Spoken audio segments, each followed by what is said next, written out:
खुलुमबाय स्टुडियाव आं उदांस्रि मोसाहारि बिजनि जिल्ला गुदि बाथौ धोरोमारि आफादनि खुंजानो गोनां 80थि बोसोरसालिया जथुम्मानि लाइखुन्थियाखौ दिनै फुंबिलि समाव बिटिआरनि एम धनन्जय बसुमतारिया गायसनना होबाय।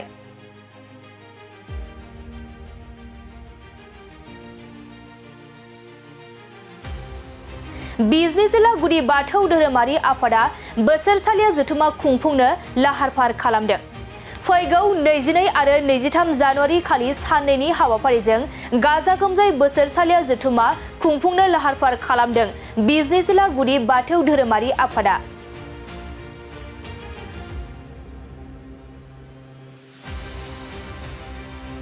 बिनिनो दिनै फुंबिलि समाव बिटिआरनि एम धनन्जय बसुमतारिया खुंजानो गोनां 80थि बोसोरसालिया जथुम्मानि लाइखुन्थियाखौ गायसनना होबाय।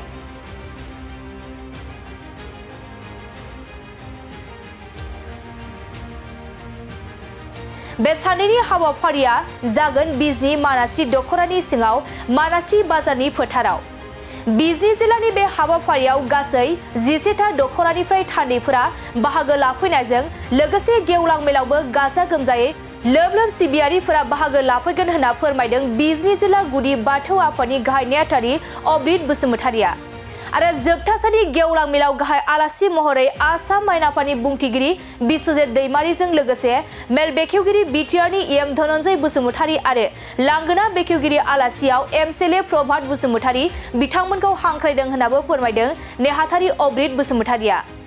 दा जोङो बिजनि जिल्ला गुदि बाथौ हिसाबै फैगौ जानुवारि दाननि 22 आरो 23 2025 मायथाइनि बेखौ जोङो मानास्रि दखरा आनसलिकनि सिगाङावनो जोङो गाजा गोमजायै खुंनो लादों। दा बे हिसाबै जोंहा दिनै लाइखुथि गायसंनाय बेखौ जोंहा आलासि बिथां जोंजोंनो हांख्रायजानानै नुजाफैनो हादों। जों खोब गोजोननाय मोन्दों। बिटिआरनि एम बिथां धनन्जय बसुमतारि बिथांजों आं गोसो गोरबोनिफ्राय साबायखर बावबाय। दा जोङो बे साननैनि जे मेहेरगोनां हाबाफारि बेवहाय जोङो बिजनि जिल्ला गुदि बाथौ आफादनि सिङाव 11था जि दखरा बे दखरानिफ्राय जोङो 100 जन डेलिगेट हिसाबै जों लिंहरदों। बिनिफ्राय अखानायै जि अपेन सेसन जागोन गेवलां मेल, बे गेवलां मेलाव मोनफ्रोमबो दखरानिफ्राय 2-3 बिदिनो गारि बास लानानै फैगोन। बेखौ जोङो बिथोन होनानै दङ।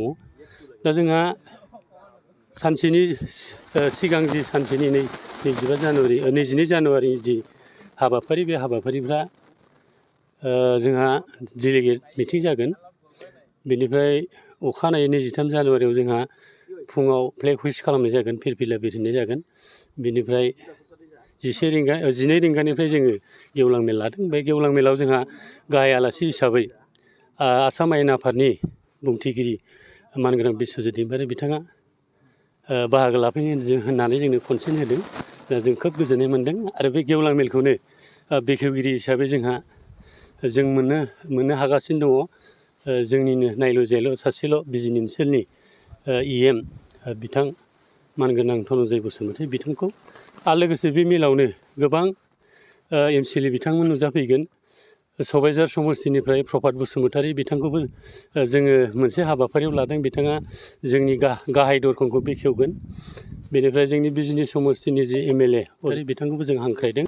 दा बिदिनो आरो गोबां दंबावो। जोङो रुलिं पार्टिनि इउपिपिएल दोलोनि आफादगिरि नेहाथारि जिल्लानि ब्लकनि बिथांमोनखौबो जों खावलायदों। आरो लोगोसे बिपिएफ दोलोनिबो जिल्लानि आफादगिरि नेहाथारि ब्लक कमिटिनि बिबानगिरि बिथांमोनखौबो जों खावलायदों।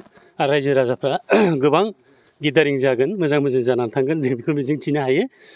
बाथौ सिबियारि बिथांमोनखौ मोनसे आं खावलायनो नागिरदों, मेसेज होनो नागिरदों, जाहाथे जिल्लानि 80थि बोसोर जथुम्मा जागोन बेवहाय जाहाथे बयबो गाजा गोमजायै नुजाफैनानै हेफाजाब होयो। आं बेखौ खावलायनाय थाबाय।